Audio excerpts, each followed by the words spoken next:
Good afternoon, everyone, and thank you for joining us.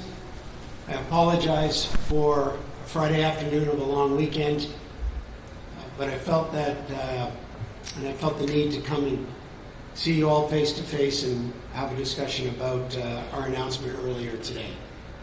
Today's not an easy day, but as you know, change is never easy. Masai Ujiri has had a monumental impact on the Raptors and on our community during his 13 seasons with this organization. His legacy will be indelibly etched in our city in perpetuity based on him playing such a significant role in bringing the 2019 NBA championship to our city, and also how he transformed our brand and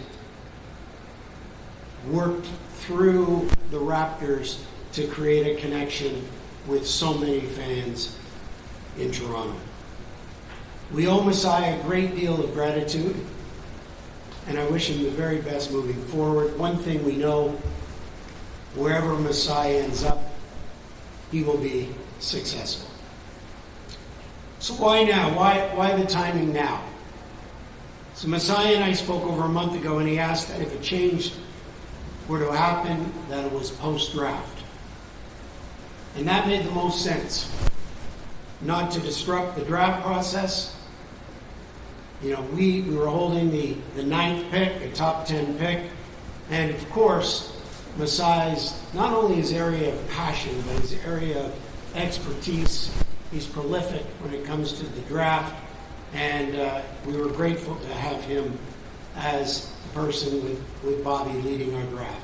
You know, we talked last night about Colin Murray-Boyles, and he said, Murray-Boyles is going to be something special, Keith, and you're going to enjoy watching him develop over the many years to come. 13 seasons is an extremely long time in a sports leadership role. As I said, change is inevitable. And what we really thought is, with the current status of our team and the foundation that, well, Masai has built, that this was the time to make the change. The roster is in place. All our players are signed at the luxury tax limit. The front office is renewed, including General Manager Bobby Webster. And we have great coaching stability led by Darko. So we're now going to turn our attention to search for a new team president, and we'll be working with CAA beginning on that later on this afternoon. Now, the question has come over and over again is we didn't bring in a new president for the Toronto Maple Leafs, but we are bringing in a new president for the Raptors. What is the difference? You may remember that during the news conference just a month ago, I talked about there not being a preset formula for structures for teams. Different teams have different structures, different needs, and they're in different areas of their evolution.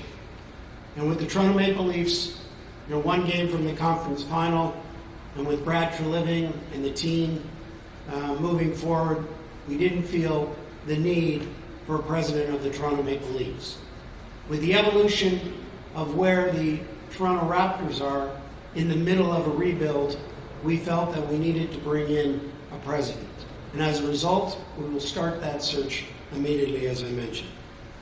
So once again, I want to thank Masai for incredible 13 years, a brilliant journey, and congratulate him on all his success, and most importantly, for winning a championship and creating a culture and a brand and really an organization that, and a foundation that it is our job now going forward to build upon. And no doubt, that's a big challenge, but we're ready for it. And with that, I'll open up to any questions. Doug Smith. Hey Keith, Doug Smith, the Toronto Star. What do you hope to find in a new president that you don't have in the president that just left? Well, I think that's an excellent question, and we've talked about that, and that is a question right now that we've poised. Not even a question, some of the answers and some of the thoughts, and although they were confidential, that we've discussed with CAA. Obviously, whoever comes into that position has massive shoes to fill, so it will need to be a prominent, successful business leader. Keith, Michael Graves from the Rogers Sportsnet. Masai had a year left on his contract, and I'm just wondering, was there a financial implication here, why it needed to be done, and what you can tell us on that front? Well, I think there are major factors that go into a decision this large, but the primary reason in this case was the situation and where we currently are in basketball operations. As I talked about, the stability with our roster, the stability with our front office, and the stability with our coaching staff. And that allowed us to make a decision to move forward. Hi, Keith. Josh Lewinberg, TSN. Will Bobby be considered for the president job? And if it's not an internal candidate, how appealing will the job be, do you think, for an external candidate with a general manager and a leadership team already in place and extended? Well, the first question is Bobby will be a candidate, and we've already talked about that. So he will be interviewed, and I think the president of an NBA franchise is always appealing.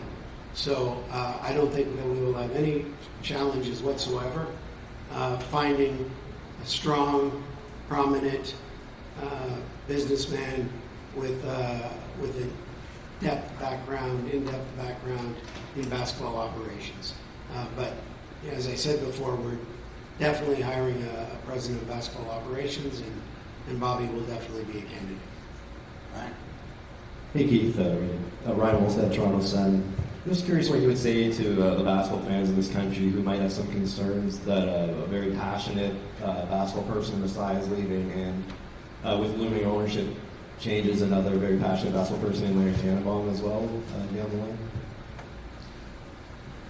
Well, I'm not sure exactly what your question is, because if you're talking about passion, I think that what at least I've learned is anybody that is working in the front office of any professional operation has unwavering passion for their role. Masai had it, Bobby has it, Brad Treliving had it, Brendan Shanahan has it, Jason Hernandez has it. When you have the opportunity and the privilege of having that role, you have an unwavering passion. I go back to 2004, and I saw it for the first time when I had an opportunity to work with General Manager Adam Marita. And at 76 years old, when I ran into him just a couple of months ago, he still has that passion. People that work in sports and work at the highest level have the passion. So I would say to the fans that we will find somebody that unequivocally will have the passion to bring another NBA championship to this city. And that is our goal. When I arrived in April of 2024, I repeatedly asked the board, what was the definition of success for myself? How was I going to be judged? And that was on building championships, on winning championships.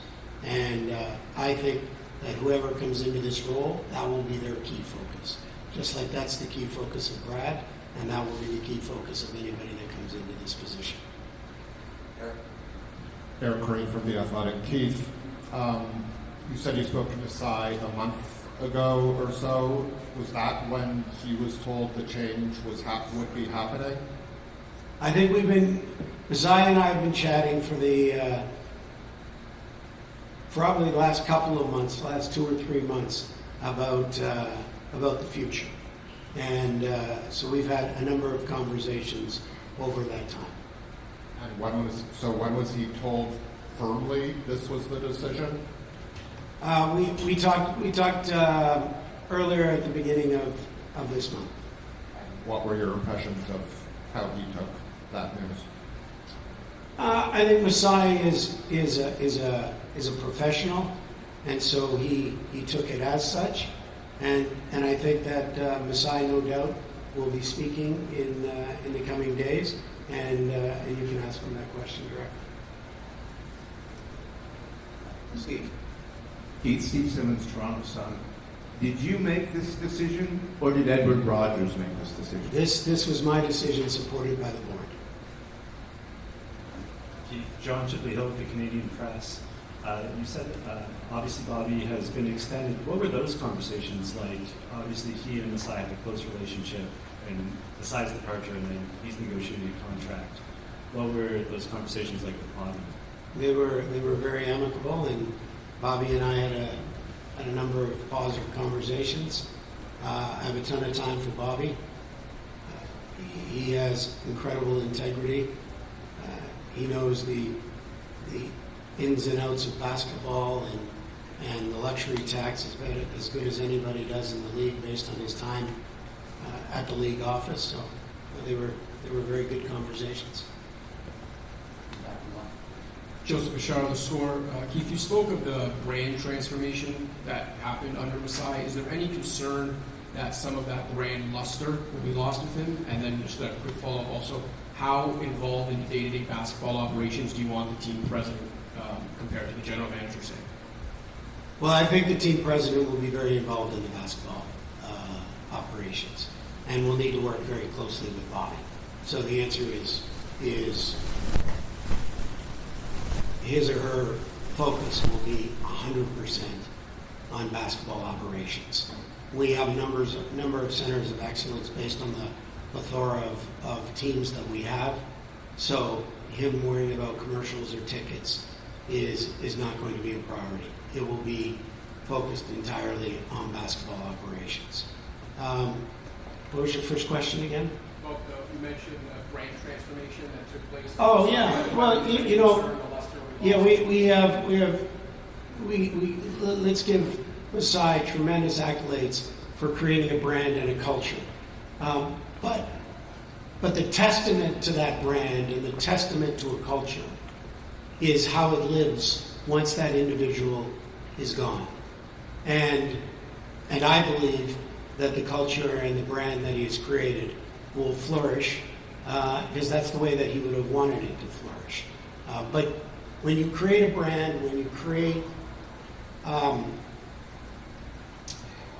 culture, if it is mitigated when that individual is no longer involved, then the culture and the brand has not been created in the right way. And I believe that the way that he has built the brand and the way that he has created the culture is something that we, as an organization at MLSE, cherish and need now to build upon. And that will be something critical for the next president coming in.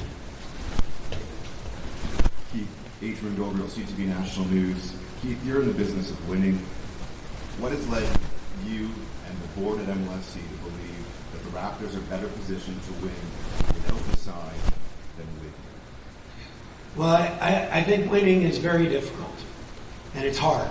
And you know, when you think about it, there's 30 MLS teams, there's 30 NBA teams, there's 32 NHL teams. That's 3 chances out of 92 teams. So winning is hard regardless. So you have to have every piece of the puzzle. I can't unequivocally answer your question right now because I don't know the answer. But as I said, change is inevitable, and sometimes getting in front of it is necessary, and we just seized the opportunity at this particular time with where we are in the evolution of the rebuild to make a move that hopefully now will build on what is a real young, aggressive team that Bobby and Masai has built, and a foundation that he has built.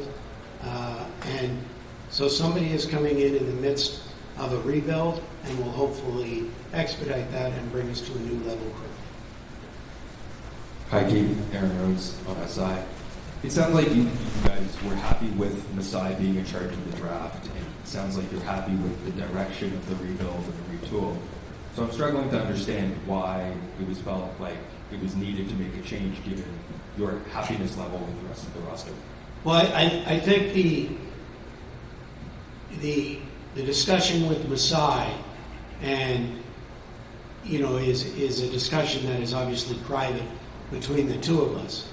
But the fact that he led the draft shows Masai's integrity and our trust and belief that he always and will always have the best interest at heart for the Raptors. I can't say it any more times than there are many factors that came into this decision, and the timing was right to make a change. And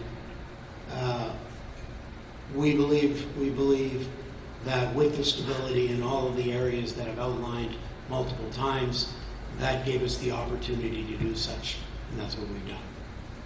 We have time for 3 more questions. Thank you. This is Will Lou from the Nation Network. I wanted to ask you 2 things. Number one, you mentioned stability a few times, but obviously to the outside, it is a little confusing. You want stability to change the leadership at the very top. Was there any indication, I know you've spoken about from your perspective, but maybe from his side, that he was also looking for a change as well? Well, that's a better question for Masai, but I would say, no, you have strong stability throughout the organization. You have stability at MLSE. You have an ownership group that is ready to invest, has been very public with that. I think now our focus is finding the right president to build on the culture, to build on the brand, to build on the foundation that we have in place. And just to follow up on something else you said earlier about potentially expediting the rebuild under a new president, is there a specific urgency that you see for this team that has been rebuilding but not back to the playoffs in a while? Do you see a specific urgency to get back to that point? I think the urgency is to find the right person, right? So we are not, if we are able to find the right person next week, fantastic. If that is next month, that's okay too, and if it's in 2 months, that's okay. That's our number one priority, is finding the right person that can get us back to contending and winning championships. And that is a luxury that we have based on the lights that we have Dan Tolzman as our director of player personnel, that we have Bobby Webster in the general manager role. And that gives us the flexibility that we need. But we're certainly not going to rush into anything just so that we have a president. But if it happens quickly, it happens quickly. And if it takes 2 months, it takes 2 months. Adam Lascaris from Daily Hive. You've been in this job for a little bit over a year now, and a lot of your press conferences have been ones like this. They've been hirings, they've been people being let go. I'm wondering, what sort of legacy do you feel like you've built so far in your little time here, and what do you want your legacy to be sort of whenever you're done with this job? Well, I don't believe in a legacy for myself. I believe legacies belong to the likes of Winston Churchill and Shakespeare. They don't belong to Keith Pelley, the CEO of MLSE. My role is to do the best I possibly can and to contend for championships on an annual basis. We have 4 teams. It's obviously a little easier to do such with the Canadian Football League, but the other 3 teams, it's tough, it's hard, and I'm committed to it, to building the right culture and the right competitive players to contend and to win championships. And that's the way that I'll be judged, and that's the way that I should be judged. And in order for that, then you have to be prepared to make some tough decisions. You have to be prepared to make change. Change is hard. It really is hard. And this decision today is hard. It's a tough decision. But I think it's the right decision for the Raptors at this time. And I will continue to make decisions that I think are right for the organizations that put us in the best opportunity to win. Keith, Michael Grange from Sportsnet. If you are around the NBA, the two people most associated with the Raptors are Larry Tannenbaum at an ownership level and Masai Ujiri from the front office level. Those are the people that interacted with new players, with the prominent agents. That kind of really, not to say other people didn't do a lot of work, but who is going to be the face of this team? Who are going to be the people that people around the NBA associate with the Raptors going forward? Well, Michael, you know the respect that Bobby Webster has around the league, and the relationship that he has with the general managers. And when you look at not only this year but in previous years, he has often been the spokesperson for key trades, key moves, free agency deals. So you have a prominent person there right now. But we are hiring another president. Whether that's Bobby is to be determined. But we're not hiring a president and a general manager. We're hiring a president, and we will have a general manager. So the president, as I said, will be an experienced. We're looking for an experienced, prominent, strong, successful personality. So I think that Masai and Larry have been both two incredible ambassadors for the Raptors. Larry is the chair in emeritus for MLSE, and I hope wherever Masai ends up, I know he'll be successful, but at the same time, I hope he's still silently cheering for the Raptors. Last question in the back row. Hi, Keith. Thomas Dax, CBC News, back here. Just to follow up on a question from earlier, you said that this was your decision supported by the board. How much influence does Edward Rogers have on a decision like this? I think all board members on all major decisions supply input. But at the end of the day, they look for the input and the direction and the strategy of where the team is going through their CEO. That was the role, and that was the reason they brought me in, or they wanted to bring somebody in that oversaw the teams. So they all have input, but at the end of the day, this was my decision supported by the board. Thank you, Keith, and thank you, everybody. That concludes today's media availability. Thanks, everybody. Sorry about a long weekend.